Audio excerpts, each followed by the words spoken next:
we're going to continue studying carbon nucleophiles. In all of those reactions, Grignard, the cyanohydrin formation, cyanohydrin formation. In the Wittig reaction, which is this one, all of them allow us to add carbons to the chain. We form a new carbon-carbon bonds.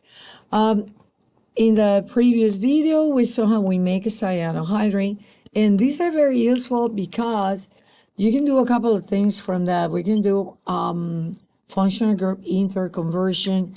You can hydrolyze the nitrile to a carboxylic acid. And those, you do that.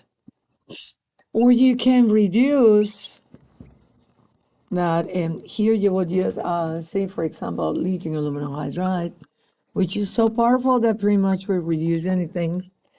So in that case, you will have an amine, the end product. So you're going to have a primary amine that will become NH2 and R.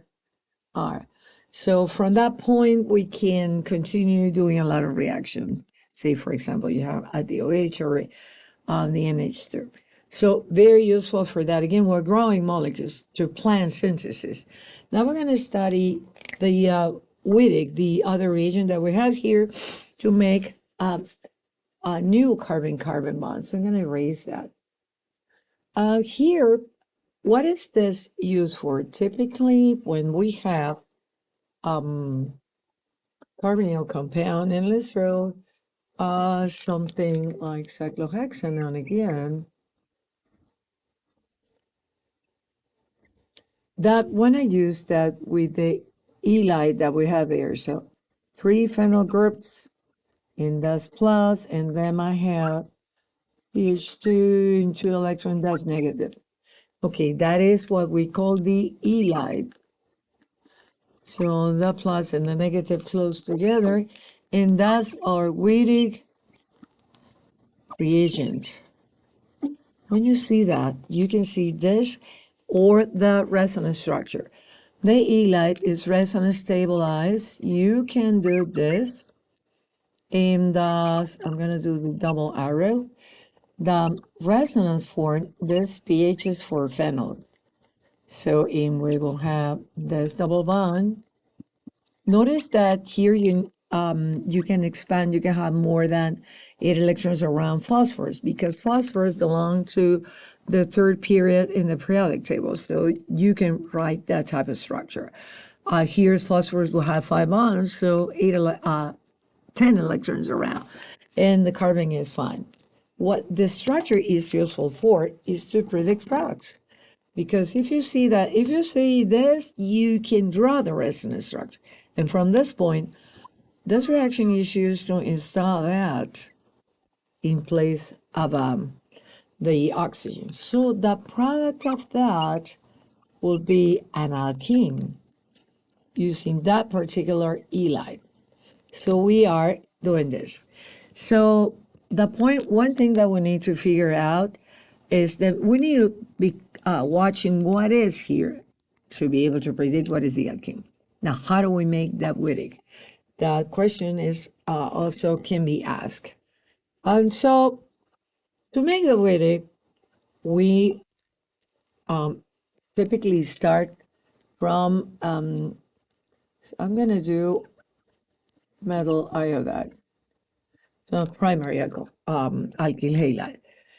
And what you do here is, in the first step, a nucleophilic attack by triphenyl phosphine. So that's an SN2. That will give you this. Okay. Grab another pen. But remember, if we have an SN2, since this step is that, we want to have primary alkyl halides. Those are the most reactive for that, the most useful.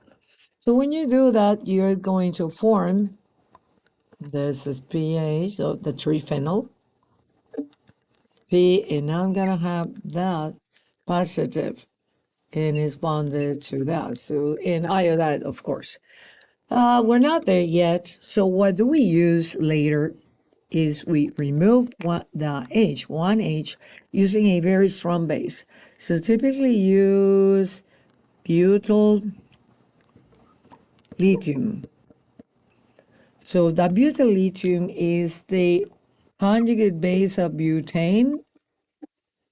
The pK of that butane is 50, so very, very weak acid, it's a super strong base. So that base is capable of removing one of the H's here. So I'm going to draw one of them like that.